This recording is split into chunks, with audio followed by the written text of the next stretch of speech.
Oh my god, best girl CAMIE was always a freaking fake. So what's up guys, Foxen here. The truth and the major reveal has come out for this week's episode for My Hero Academia. You mean CAMIE wasn't just running around butt naked to get Deku's attention? And she was always secretly blonde to begin with. But I'm getting ahead of myself. So this week's long-awaited episode, well, the setup for it anyway, which was at the very end, flaming Bakugo versus nerdy Deku, the battle of the century. Anyway, as for the start of this episode, previously it ended on a cliffhanger who exactly passed and who failed the exam. At this point, it's really no surprise that Deku passed, although Deku didn't do amazing in the sports festival, so there was always a chance of failing. At this point, it seems like for phase 2, it seems like you'd have to be trying really hard to fail in order to not pass it, and keep that in mind as we get to A-class failures. Unfortunately for the pleasant Bakugo, Shoto, and the wind guy Inasa, you guys are out. Shame, even Great Boy did better than you. For Bakugo, this was totally expected. The whole exercise in phase 2 is a major weak point for him, which is something he has to work on, especially if he idolizes All Might so much. However, poor Shoto, this guy got totally screwed over by the wind dude. But props to him, this guy was pretty mature in handling this loss. And it's just interesting how some of the top heroes in this whole exam ended up failing. Nice one, Horikoshi. As for the overall test exams, okay, so I was glad to see that Deku didn't get this amazing score. He was like in the 70s, which means he did get dinged for that first screw up. Then the top score went to Momo. To be honest, I hardly recall her even seeing her much in phase 2 that much. Either way, as expected of Momo. Next up, the huge CAMIE secret comes out. So CAMIE wasn't a new best girl, she was secretly always best girl all along. No wonder CAMIE was so interested in Deku while showing off some booty.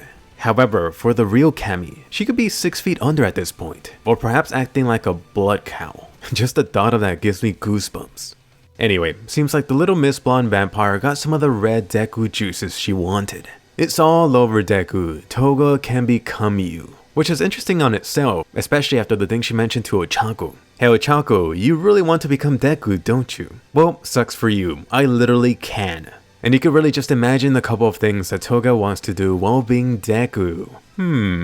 As for the all-for-one visit at Ultramax, before the juicy part here, let me mention this. Come on, All Might. I love you, and I know you love that costume, but you really have to let it go. That thing's really looking like baggy PJs now.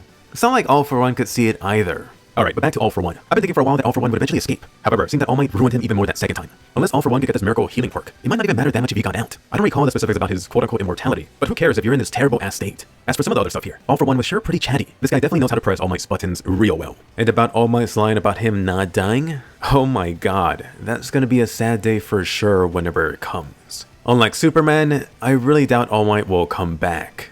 Another thing you should notice about All for One. I know there's a lot of parallels between this series and Naruto overall, but as a former huge Bleach fan, All for One being locked up here really reminds me of Aizen being in prison. You know, before the time skip. You got the big bad villain locked up. How does the story move on from here? Fortunately, it seems Horikoshi has thought this out, unlike Aizen's situation. Next up, the whole Bakugo confrontation. Turns out Bakugo did piece it all together and has confronted Deku about it. At this point, I think Deku has made it way too obvious for Bakugo. He didn't really even need that extra piece of information regarding All for One's transferring the quirks. I know there's a good chunk of people that don't like Bakugo, but you should be able to see where he's coming from at least. You have Bakugo being super pissed at the scrawny kid and not only getting special treatment by All Might, who's the top hero that he's admired. Deku is literally on the path to becoming the new All Might with One for All's power that he received as a gift, quote unquote gift. On top of that, suddenly this kid that was a nobody has surpassed him. So freaking finally, you're getting the Sasuke versus the Boruto dad parallel here. Definitely don't miss the Plus Ultra episode next week. By the way, really quickly, I recently did a huge Patreon update. Please go ahead and check it out and become a supporter if you can. The lowest tier is only $1 and that includes Discord access. Really trying hard to bring on my buddy John to help out with the channel, so please take a look.